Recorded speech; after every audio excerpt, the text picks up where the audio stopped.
At Staples Business Advantage, our team of experts can help you find the breakroom products to satisfy everyone's preferences, while AI can suggest popular items, monitor stock levels, optimize pricing, and automate reordering. AI can do a lot of things. But I can never know the taste of a truly great cup of coffee. Sigh. But you also can't get hangry. This is true. Let Staples Business Advantage use today's latest innovations plus our team's experience to make stocking your team's breakroom easier for you. Sign up today and save 20%. Staples Business Advantage. Business is human.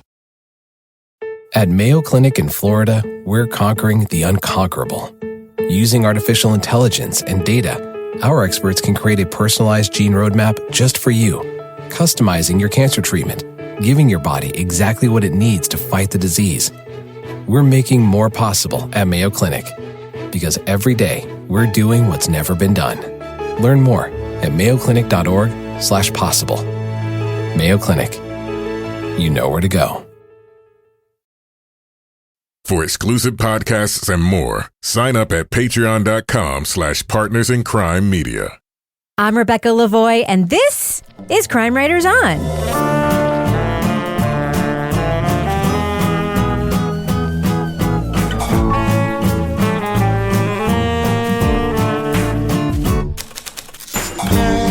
Crime Writers On is the original true crime review podcast that digs into true crime, pop culture, other podcasts. And on this episode, Tennessee law says you can't put children in jail for minor offenses. One juvenile court judge was doing it anyway. We'll review The Kids of Rutherford County from Serial Productions and the New York Times. Joining me to get that done and more is true crime author, TV journalist, and host of the These Are Their Stories podcast, my husband and love of my life, Kevin Flynn. Hello, Kevin. When we say minor offenses, I'm thinking about it. I mean, offenses committed by minors. I know. But like teeny tiny pulling the hair offenses. Tiny offenses like disorderly standing around and stuff like that. Yeah. Hair pulling. Exactly. 5 days for vandalism. Alleged hair pulling. Also with us is private investigator, certified pet detective, resident cat lady, and author of The Final Curtain, Laura Bricker. Hey, Laura. Hey, Rebecca. And finally, our captain of all things cynical, author of the City Trilogy of novels, host of Strange Arrivals, and our Patreon Deep Dive Book Club podcast host, Toby Ball. Hi, Toby. Hey, Rebecca. Hey, guys, just going to say, because we're not going to be here Thursday, happy Thanksgiving. Oh. Yeah, you too. Turkey Day. Yes. Kevin and I will be in Canada. Oh. Yeah, we're not going to. Where it's not Thanksgiving. Where it's not Thanksgiving. Exactly. But they have a Black Friday, but they don't they don't call it Black Friday. Like Crazy Friday or something? Yeah, I think it's the French translation is like Crazy Friday. Yeah, I think that's actually what it is. Yeah. And I was it's Crazy Friday. Okay. Is that why you're going there? To buy some Canadian goods? No, we're going there to eat. It's cheap and Canadian goods. We're going to be at a, when is this coming out, this episode? Monday? Yeah. So we shouldn't just disclose our location. But we are going to be at a very famous Montreal restaurant on Thanksgiving that I'm very excited to go back to. Yeah. Oh. Yes. That's interesting. What made you guys decide to go to Montreal? We did this a couple of years ago before the pandemic. Yeah, because we'd have like 1 year we'd have kids and 1 year we wanted for Thanksgiving. And it was kind of like, this is a great time to go. It's not too cold here and it's fun. And, and we still come back. We're still having our Friendsgiving over the weekend. I've permanently now shifted my Thanksgiving to the weekend. It's always on Saturday now. You guys are once again welcome to come, but you're going to be getting your email invite. But I've permanently shifted my Thanksgiving to Saturday, so that frees us up all week. And so Kevin was like, do you want to go away again? And I was like, if you want to plan it, if you want to pay for it, we can go. I said it's going to be Crazy Friday. That makes me, I just got my passport renewed. Maybe I'll go to Crazy Friday. Me too. Isn't it a cool passport? They like double the photo now and it looks really super high tech. Yeah. And they don't let you smile in your photos. Like when I went to get a new photo, they're like, they don't want you to smile because they want it to look like you're just going through like customs and you're just looking normal. And I'm like, but I look so depressed. And they're like, that's how they want you to look. Where'd you get it? Like CVS or something? Staples. Yes. If you have to show your papers somewhere, man, that's the way you're going to look. That's true. So, Kevin, this is obviously Monday's program. We just established that, yes. What is coming up on next Monday's show? Next Monday, we're going to be talking about the new podcast from Campside Media. It's a new season of Witnessed. Season 5, it's called Witnessed Fade to Black. All right. Before we start our conversation, can I just talk about something I'm thankful for about you? Okay, sure. I'm thankful about the fact that you have a couple new pairs of shoes. Oh. And I want to thank a fellow podcaster for that. Do you want to go ahead and do that thanks, or should I? I'll do it. Apparently, Payne Lindsay thinks my kicks game is pretty weak. Toby's nodding. He says, yes, I have seen your feet. I just got a bunch of like really new, you bought me like for my birthday, a couple different colors. And so Payne sent me some fancy sneakers. Yes. And Converse and Nike. And I guess they're, super nice. And they're so nice. It's like, I can't wear them anywhere. Yes, you can. They're meant to be worn. Yeah, don't wear them outside, though. Yeah, that's it. Yeah, I'll wear them around the house where no one can see them. You got to do the Mr. Rogers. Yeah, maybe I'll wear them for Exeter Lit Fest down the road. Maybe we can talk about that down the road, can't we? Even more enticement to come. That's right. Yeah. Exactly. I'm going to have to get some new shoes to keep up with you if you do that, Kevin. Yeah. Now you're going to burn a hole through your souls if we keep having podcasts like this one. That's right. All right. Well, anyway, thanks very much, Payne, for the gifts for Kevin. We're very thankful for those on this week of all things thankful. Anyway, shall we move on and talk about the things that we are talking about? Let's do that. All right. Let's go ahead and talk about that and drop that first clip right now. Leading off. Outrage is spreading through one Tennessee community after 5 children were hauled out of their 100 parents met at First Baptist Church in Murfreesboro over the weekend demanding answers. It was injustice to these kids. It's injustice to the family. I'm angry. A fight among children caught on video led to the arrest of 11 black students charged for not stopping the fight. Kids as young as 8 were cuffed and booked into jail, even though Tennessee law says juveniles can't be detained for minor infractions. Every single docket, there are kids who just simply don't meet the legal criteria to have been detained and even arrested. Yet here they are in chains, in a jumpsuit, having a detention hearing to determine whether they're going to continue to be detained. 2 attorneys were shocked to learn that over a decade, officials in Rutherford County arrested hundreds of children for small violations and left them in jail cells for days. The police, the prosecutors, and the detention center all ignored the case law for one reason.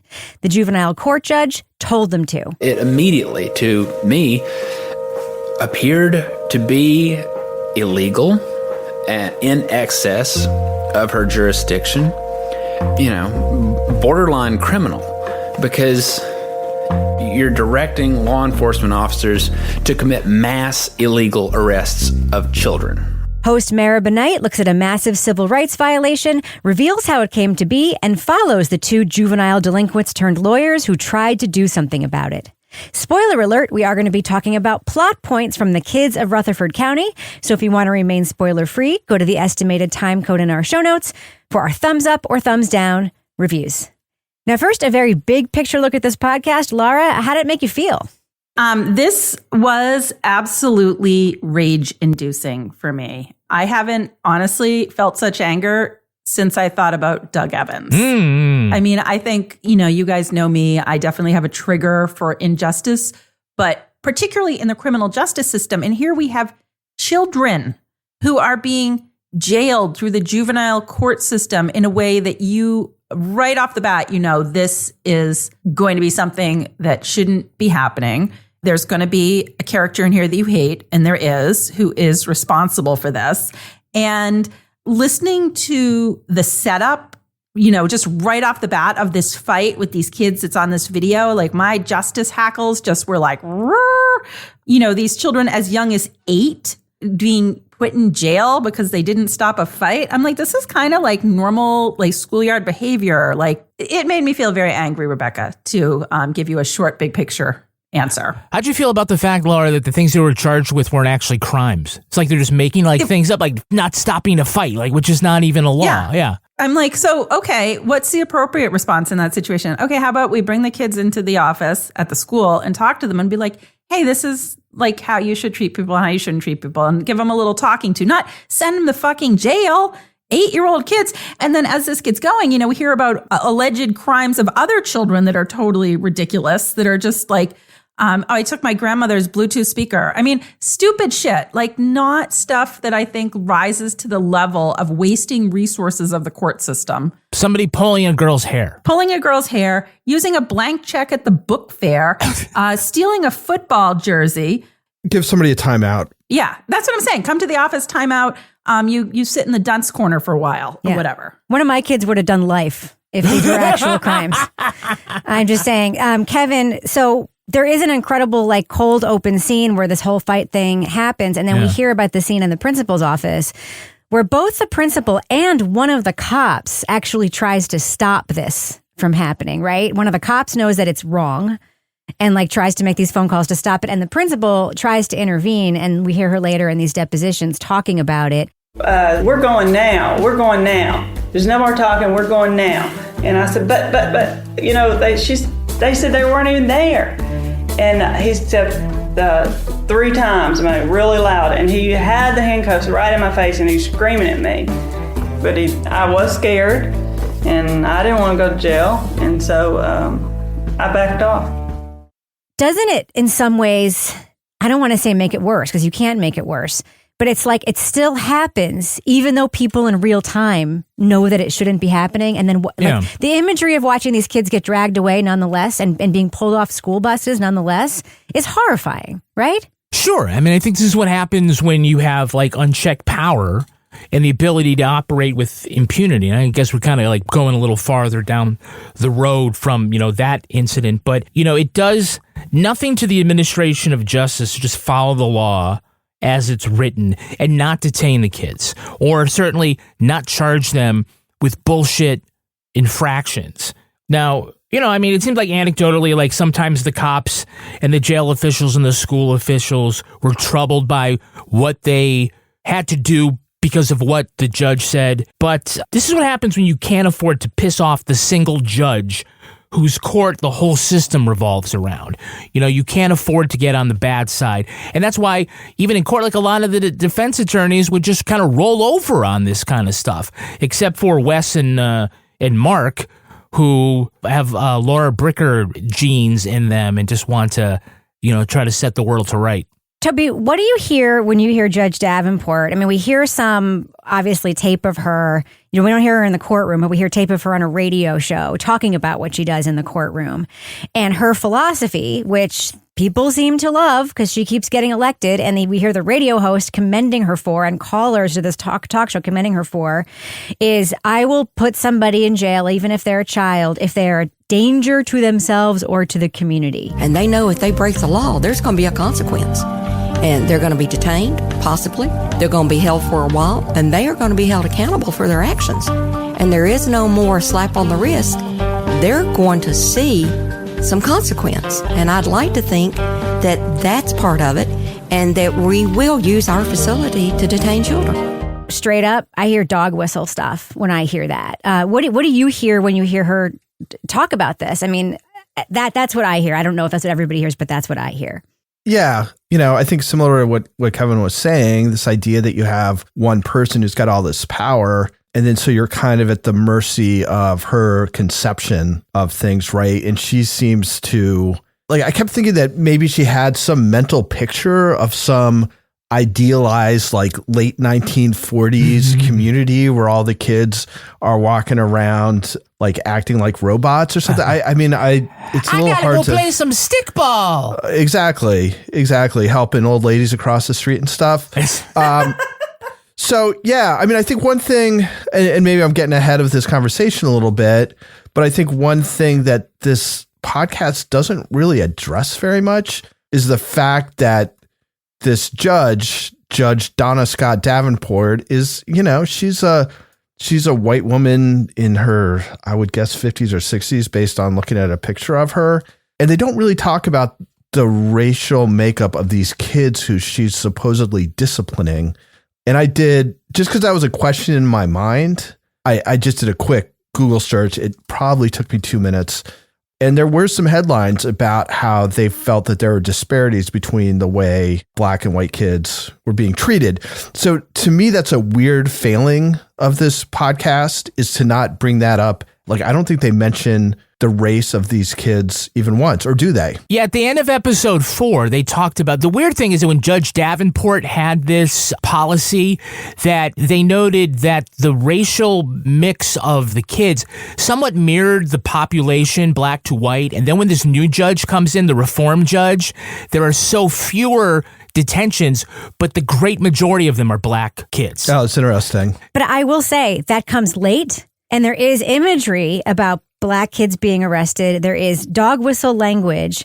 I think that it is not a focus of the podcast enough, and it should be.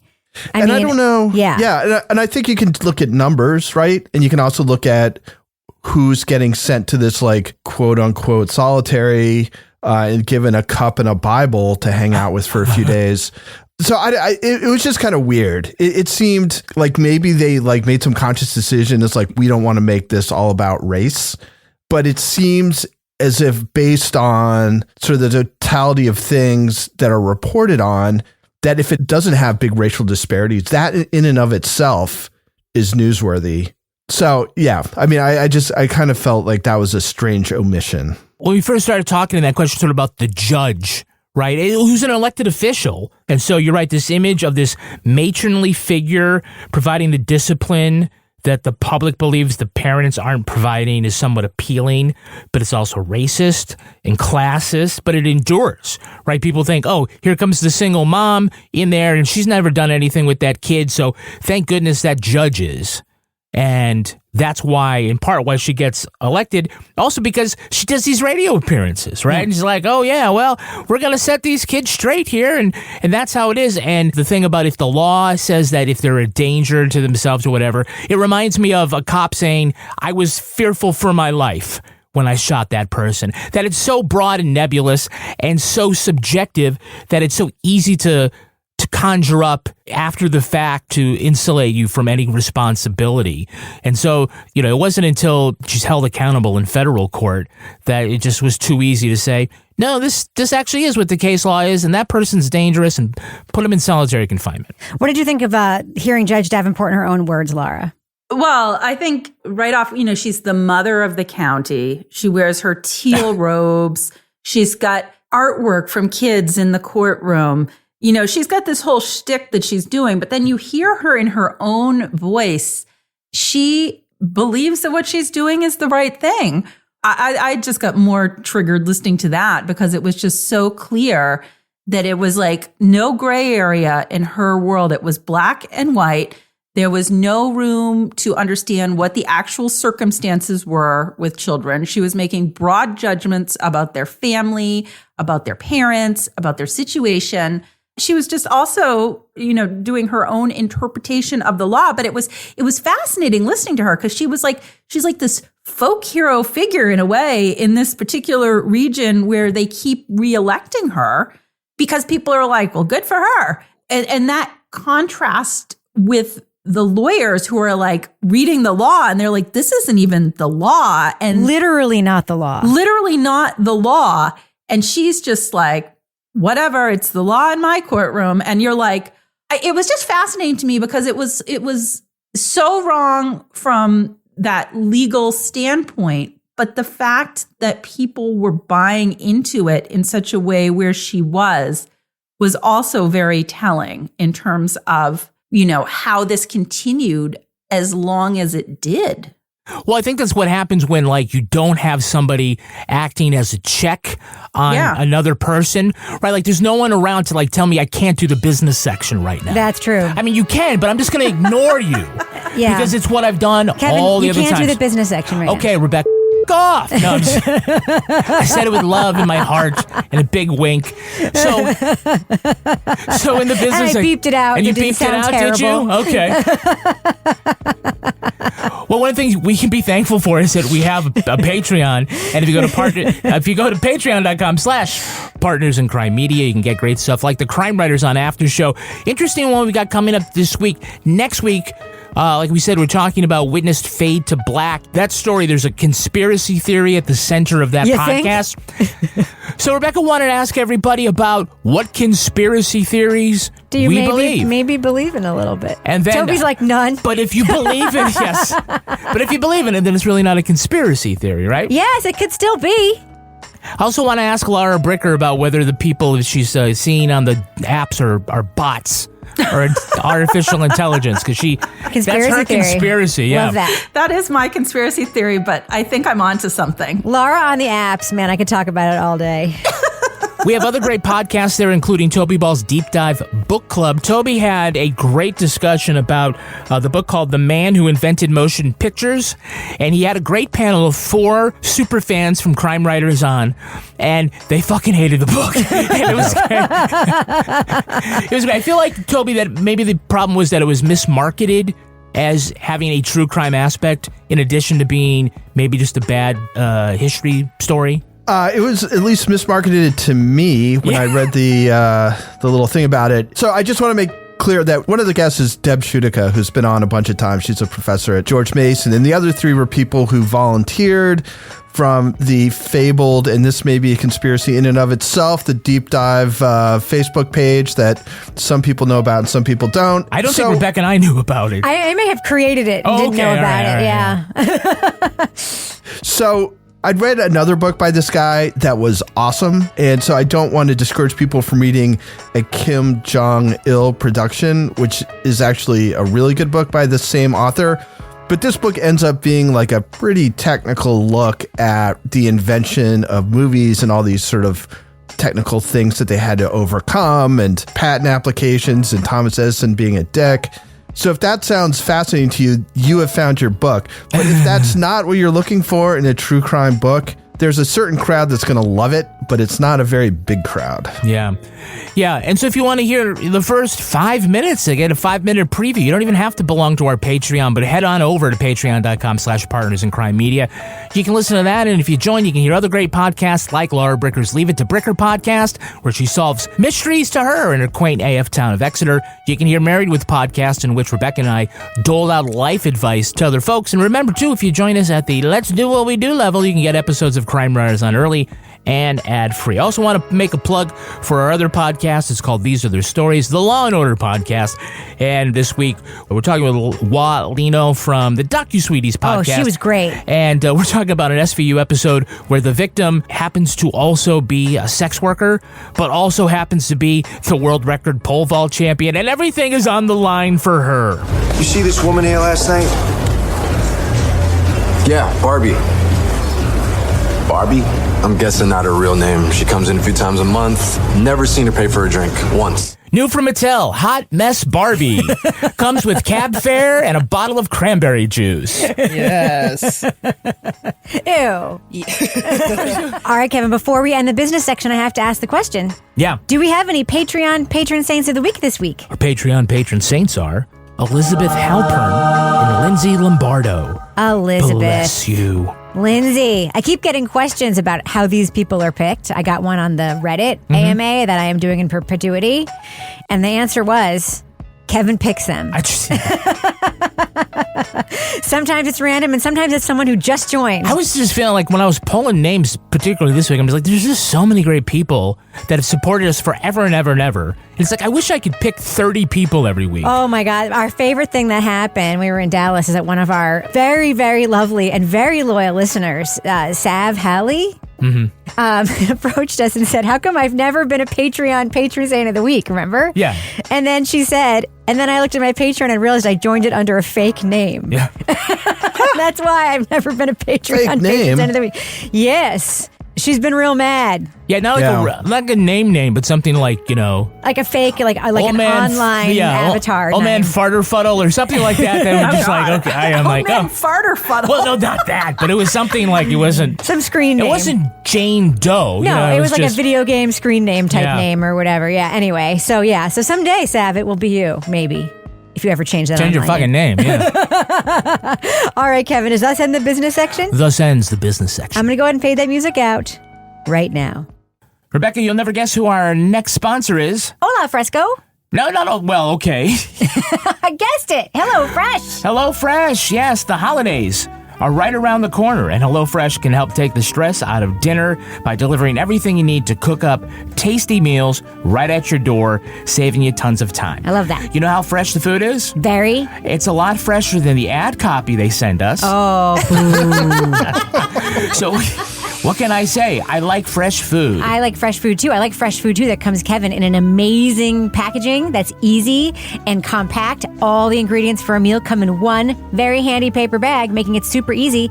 Pull that bag out of the fridge, and everything you need is right there to make it delicious, fresh meal. And fast, because we record sort of now like in this middle of the evening part where it's like... Gotta make dinner? We gotta make dinner, and we get over 45 weekly recipes to pick from, and you're not gonna believe this incredible deal that you're getting when you join HelloFresh.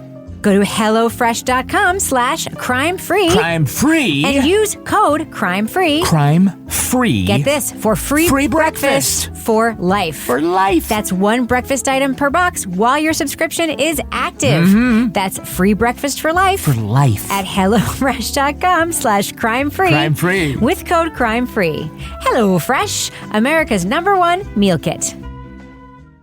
At Staples Business Advantage, our experts can help you find furniture that fits any design and budget, while AI can recommend products based on preferences, generate 3D models for visualization, and optimize space planning for office furniture. take advantage of our team's eye for style and design. And my eye for, wait, I have no eyes. Only algorithms. At Staples Business Advantage, furnishing your office is easy. And with the best warranty in the business, we're committed to you now and down the road. Sign up today and save 20%. Staples Business Advantage. Business is human.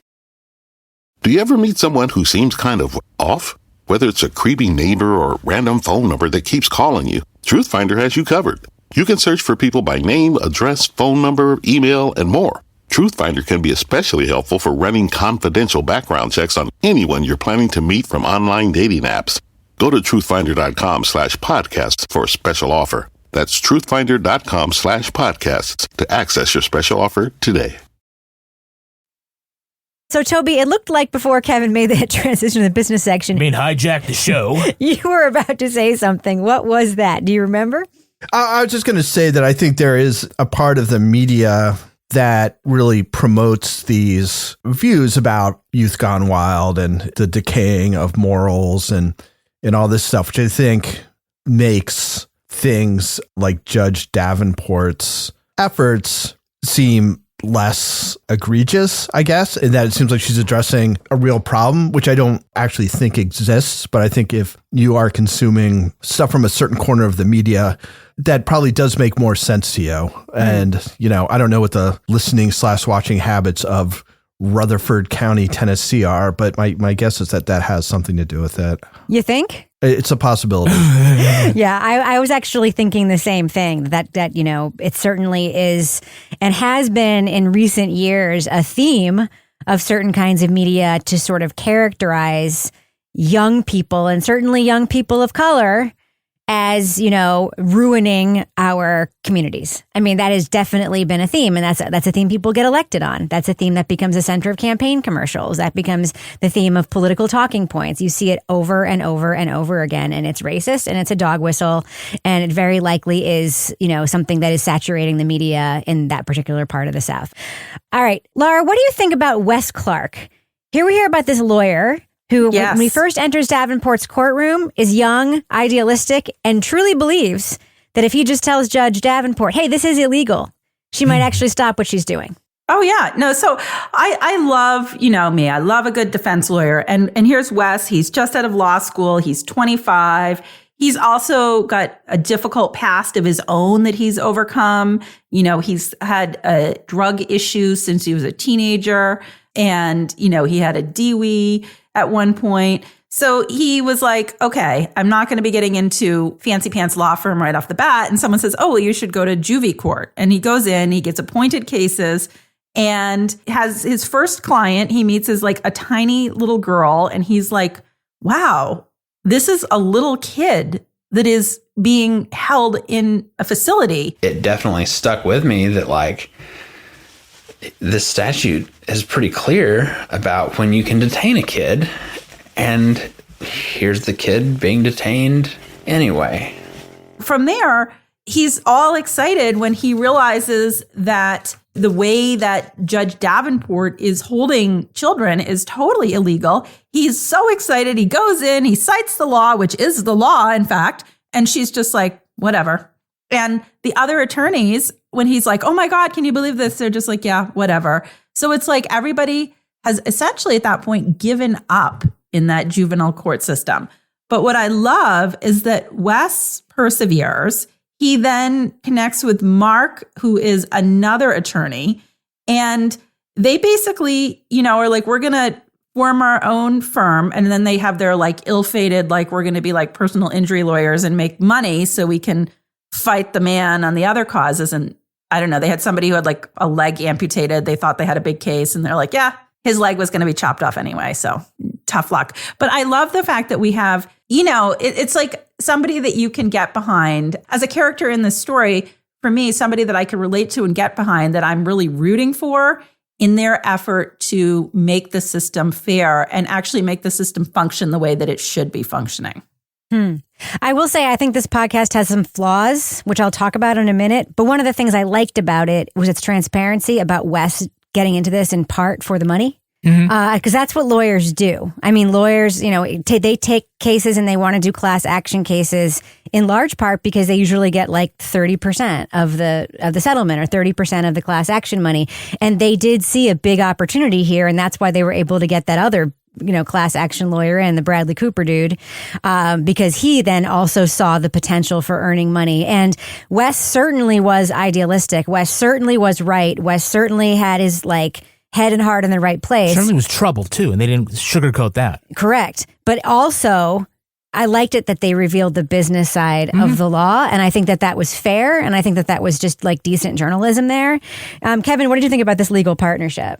Yeah, I like it because, like you say, Wes is he's not some patrician Nepo baby. It's not like your typical bootstraps and he worked night school kind of shit. It's, his origin story is that he was also as they say, juvenile delinquent and an addict, and he continues to struggle with his addiction. We see kind of in and out, like over the timeline of the way the story is told, and so he makes a good partner for Mark Downton. They do compare themselves to Don Quixote. We have friends who are lawyers and always talking about landing the whale. Not every attorney gets to land the whale and then buy a lake house afterwards. So yeah, they're still just kind of workaday lawyers. But I believe it was Wes who, for all of his modest upbringing, was throwing shade at the attorneys that, had wrinkled suits, like they had been sleeping in them or something like that, Yeah, I think that was actually to demonstrate just how downtrodden these lawyers had become going to Davenport's courtroom. Yeah. And they weren't even trying anymore. They're just so hangdog. They're so beaten down, by the system and by this woman. It was incredibly sad. And they weren't even trying anymore, One of the things, and Toby, I'm just wondering if you thought about this too, because you were talking about a flaw of the podcast, and I just wanted to bring this up because this is one thing that super stuck out to me. Later in the story, we hear about them, trying to reach people so they can give them their settlement money, right?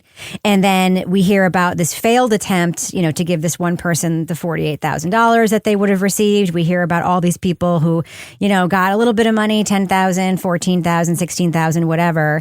And she talks to this one guy who received $16,000, and then he talks about his friend who's now in prison, and she says, "Oh, I know him." And she's talking about a guy that Wes represented that we heard about at the beginning of the podcast, right? And we hear he's in prison for parole violations because he smoked pot, and it was something else like missing a meeting or something like that. And then she sort of moves on. I just stopped the podcast there. I actually went back and listened again for a minute, and I was like, this is the flaw of this podcast. They talk about the trauma of kids being arrested and put in jail. They don't talk about the record part of it, because this kid had parole violations because he was in a system since he was a kid. There's nothing wrong with whatever it was he was doing, except for the fact that he was on parole doing it.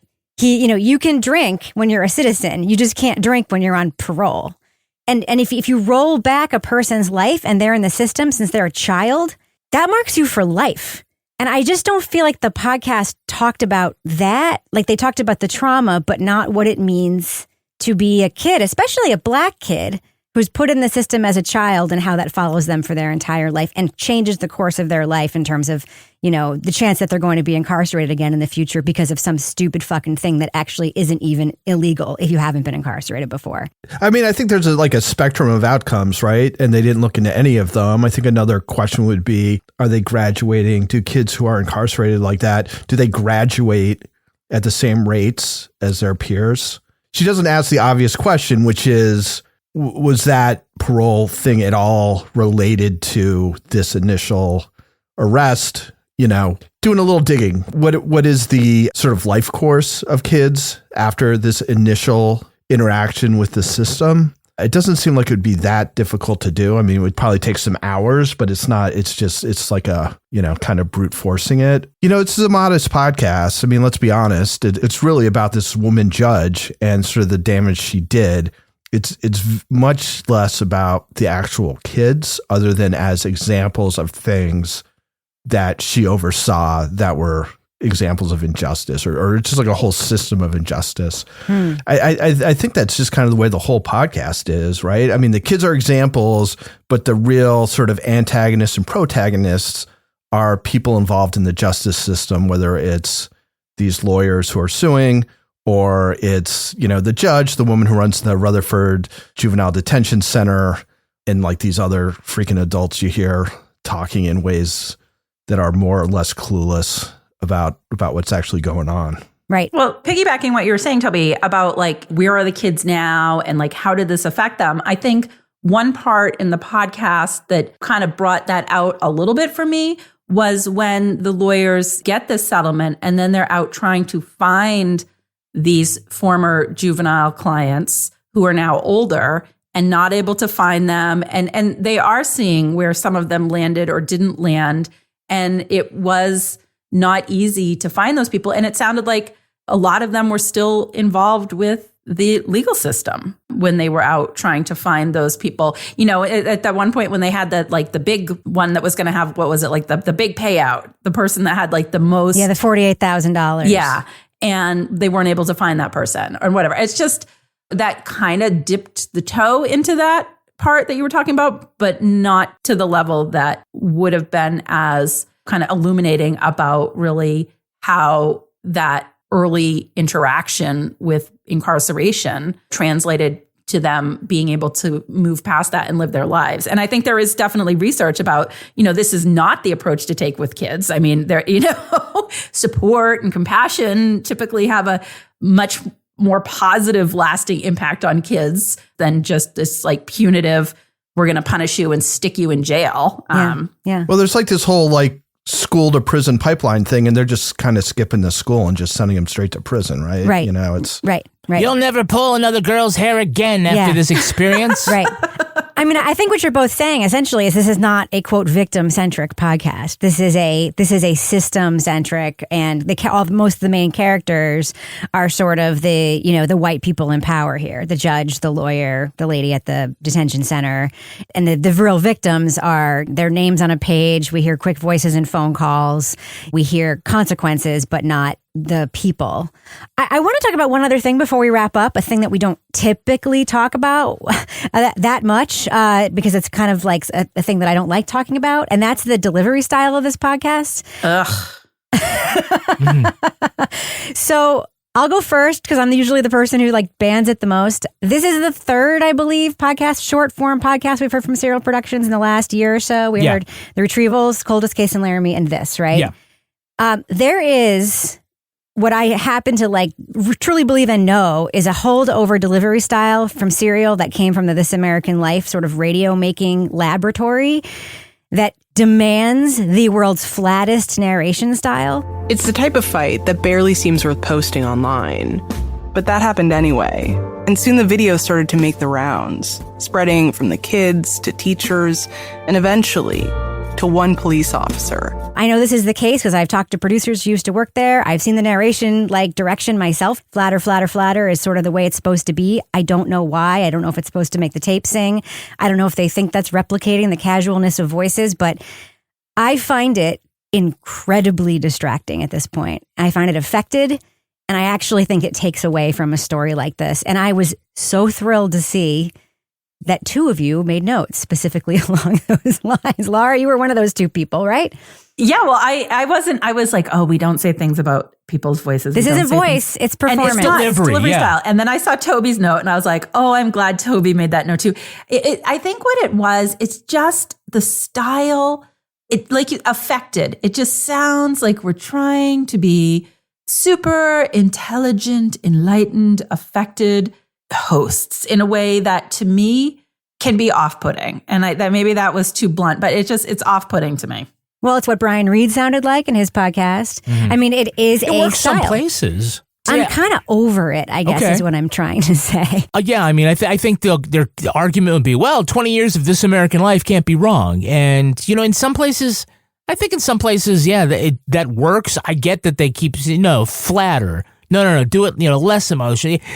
But sometimes we need those dynamics, to instill energy and whatnot. They've got it down where it's like, this doesn't need to be 12 episodes. This feels like 4 episodes. Which is great. And there you go.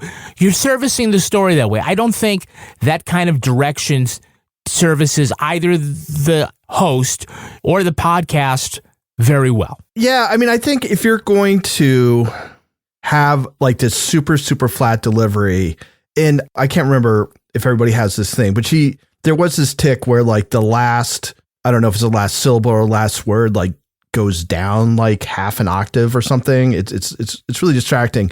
But if you're going to do that, I think you have to, vary like the length of the sentences and things. I mean, I think you have to find other ways of making the narration sort of interesting sonically. And this just had such a repetitive cadence. I mean, it was just relentless. And then once I started picking up on it, like there've been a couple times just while we've been recording that like people have been like, oh, what about this? And I'm like, well, I was probably in like a fugue state because I'd been so like mesmerized by this like nonstop assault of the same length sentences again and again and again. So, I just don't know who it serves, quite honestly, because this is a story, like it's sort of a larger criticism, is that this is a story that could have more emotional resonance than it does, right? Mm-hmm. I think they strip it out by, again, like really the victims they're not really props, but they're off to the side, right? So you're just really focusing on the highest level of confrontation here. And so then when you then also flatten the narrator's voice, and I would imagine that she has some pretty strong feelings about this stuff that she's reported on. Like, I don't know how you couldn't, but then you're asking her to strip it out of her actual narration. Just seems like a strange choice. And I can't believe I'm the person who's going to be saying this, but like having an overly intellectualized podcast about something like this that should be, there's the information part, but there should also be like a visceral aspect of like this idea. And, we're all parents, this idea that your kid at this age could be taken by some lunatic judge and put into jail and then be put into solitary confinement for doing something that we would like, sit down at the kitchen table. We got to talk about what happened and why you shouldn't be doing this and all that. That should have some kind of emotional impact. And I think they do a lot of work kind of trying to strip all that stuff away so they can tell this sort of newspaper style story about kind of a clash of legal people over this one woman who seemed to be playing fast and loose with what the actual laws were. I'll just say one last thing about this, the sameness of the storytelling style, because the 3 podcasts we listened to in the last year or so from this, they sound essentially the same delivery-wise. When you are asking every narrator in your shop to sort of do the same kind of delivery, you're not only stripping affect, but you're also stripping cultural nuance out of every narrator's voice. You're stripping humanity out of every narrator's voice, and you're stripping what people sound like conversationally out of narrators and writers and storytellers and journalists' voices. And this is what we all complain about in journalism when it comes to like sort of the whiteness of journalism and whether or not your journalists are white or people of color. When you're asking everybody to change the way they deliver their sentences, it does not serve them. It doesn't serve the journalism, and it certainly doesn't serve the next generation of journalists who should just be being taught to sound like they sound when they're in the field talking to people, when they're talking to us. I just could not believe in that more. At Staples Business Advantage, our experts can help you find furniture that fits any design and budget, while AI can recommend products based on preferences, generate 3D models for visualization, and optimize space planning for office furniture. Take advantage of our team's eye for style and design. And my eye for, wait, I have no eyes. Only algorithms. At Staples Business Advantage, furnishing your office is easy. And with the best warranty in the business, we're committed to you now and down the road. Sign up today and save 20%. Staples Business Advantage. Business is human. Do you ever meet someone who seems kind of off? Whether it's a creepy neighbor or random phone number that keeps calling you, Truthfinder has you covered. You can search for people by name, address, phone number, email, and more. Truthfinder can be especially helpful for running confidential background checks on anyone you're planning to meet from online dating apps. Go to truthfinder.com/podcasts for a special offer. That's truthfinder.com/podcasts to access your special offer today. At Mayo Clinic in Florida, we're conquering the unconquerable, using data and AI to create personalized gene roadmaps to fight cancer more effectively. Learn more at mayoclinic.org/possible. Mayo Clinic, you know where to go. All right, let's do what we do. Let's let our listeners know, should they check out The Kids of Rutherford County? It is a podcast from Serial Productions and the New York Times, and a couple of other collaborators, as we heard in the final episode. Laura Bricker, what do you think? Thumbs up or thumbs down for The Kids of Rutherford County? Yeah, I'm going to go thumbs up with this. I mean, I know there's issues with it that we obviously talked about in a review, but for me, it was 4 episodes about a particularly rage-inducing issue in the juvenile criminal justice system. We have a judge who, to me, I just was enraged hearing about. We have some defense attorneys who are trying to do the right thing. So it hits all of the type of justice issue topic area that I particularly gravitate to, because I love hearing about, people that are trying to keep the system fair. And we have people in this story who, that is their focus. And yeah, they could have done more to highlight particular juvenile victims in this. But I think for 4 episodes, it gave us a good overview. I went and looked it up and read about it online.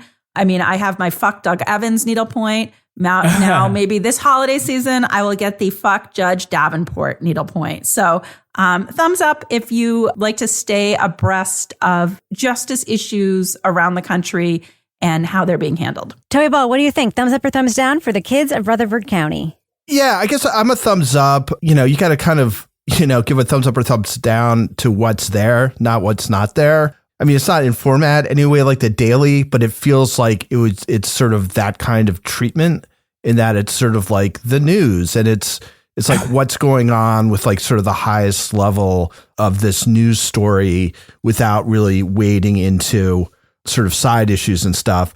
That being said, I think there was the potential here to have a longer, much more resonant podcast that included, what the effect of this system of juvenile justice in this county had on the kids who are caught up in it, and how that plays out into their lives, and even in sort of the way the county is, because you do have all these kids who are coming out with records at a very, very young age. I mean, down to like 7 years old, having interaction with the penal system. So, it feels like there were some opportunities that were not followed up on, but that would have been a very different podcast. It would have cost a lot more, required a lot more resources, all that stuff. For what it is, which is modest but interesting, I give it a thumbs up. Kevin Flynn. Yeah, I'm also a thumbs up on this. I mean, we have sort of come to expect sort of these big epic podcast productions and larger theme deep dives from Serial Productions.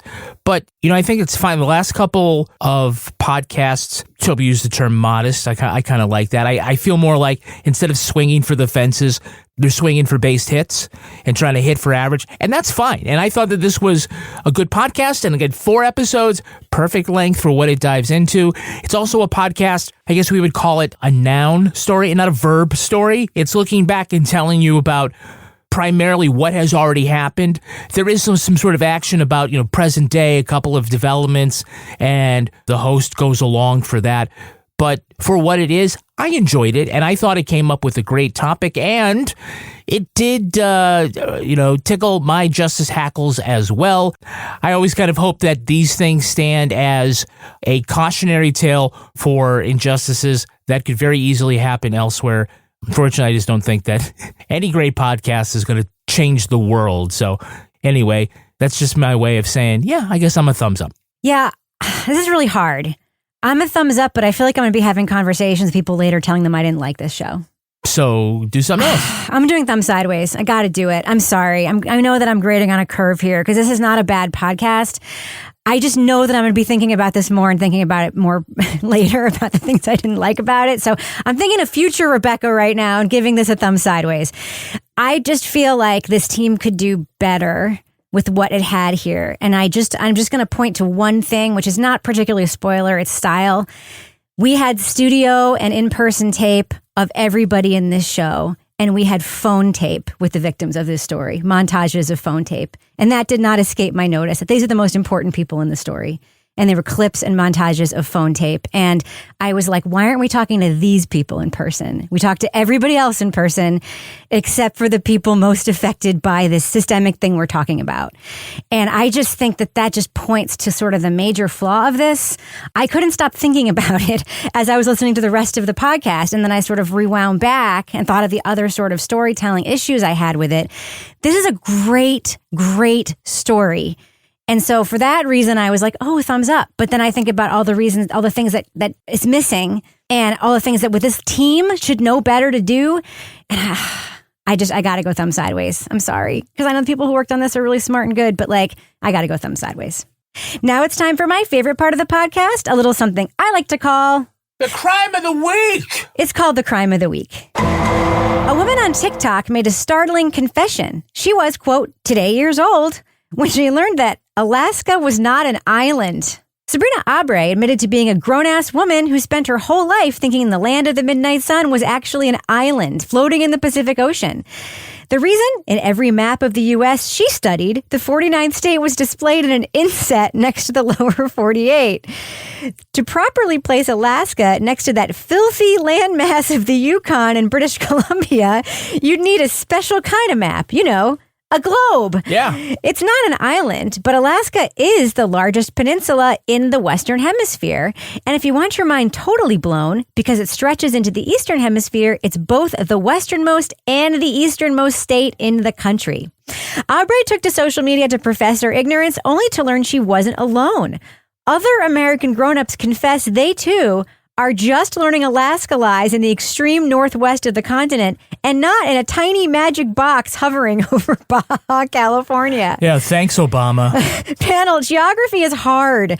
What other shocking information will people discover when they look at a map? What do you think, Laura Bricker? That the earth isn't flat? Yeah. Toby Ball, I feel like you're going to have an answer right at your fingertips here. What other shocking information will people discover when they look at a map? Well, I thought it was that the earth was flat. Maps are flat. What do you think, Kevin? Well, I'd say if they're going to be really disappointed when they find out that you can't actually see the equator from space.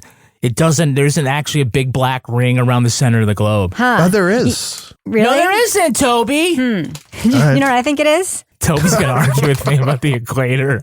I think they're going to learn that they're going to be amazed to hear that Congo is as big as Western Europe. Oh. All right, that's going to do it. But before we go, Photographers for social justice. Laura Bricker, there was that episode of The West Wing. Who knew that Toby was a goddamn geography expert? That's going to do it for us. But before you go, Laura Bricker, do we have a cat of the week this week? We have a dog of the week this week. My favorite animal. I know. It comes from Caitlin Ridgway, and it is Caitlin's sheepadoodle, Jasper. Yeah. Who thinks he's a human 99% of the time, especially when he sits. And Caitlin sent a picture of Jasper literally sitting up and like looking like the stink eye, like, of course I'm sitting up. I'm human. Yes. One of my cats does that, my fat cat Pippin, but not as good as Jasper. So Jasper, you are the cat of the week. That's incredible. All right. Of course, people want to send us their animals of the week. They can post them in our Facebook group. They can email us at crimewriterson@gmail.com, or Laura Bricker, they can send them to you on social media. How can they find you there? You can find me on the Twitter at Laura Bricker. Toby Ball, how can you be found online if people want to know geography facts? I'm always posting geography facts at Toby Ball NH on Twitter. What about you, Kevin? I'm at Kevin P. Flynn.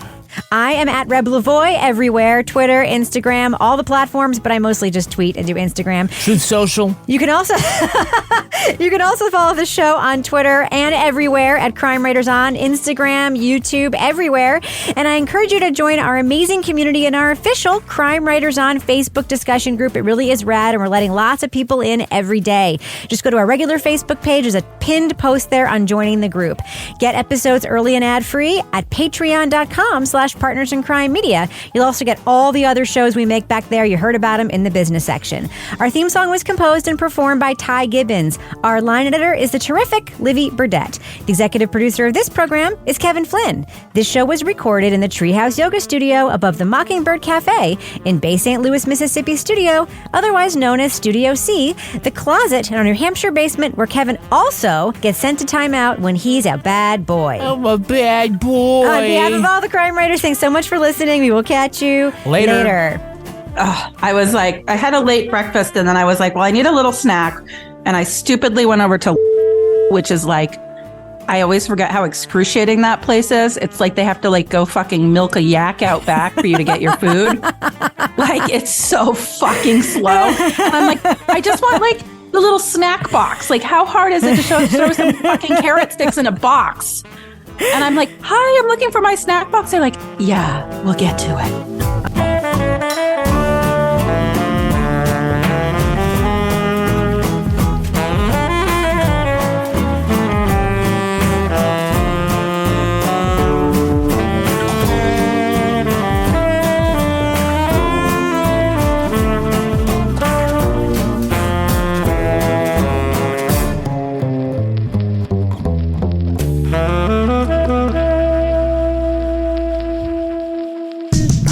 In crime media. At Staples Business Advantage, our experts can help you find furniture that fits any design and budget, while AI can recommend products based on preferences, generate 3D models for visualization, and optimize space planning for office furniture. Take advantage of our team's eye for style and design. And my eye for, wait, I have no eyes. Only algorithms. At Staples Business Advantage, furnishing your office is easy. And with the best warranty in the business, we're committed to you now and down the road. Sign up today and save 20%. Staples Business Advantage. Business is human.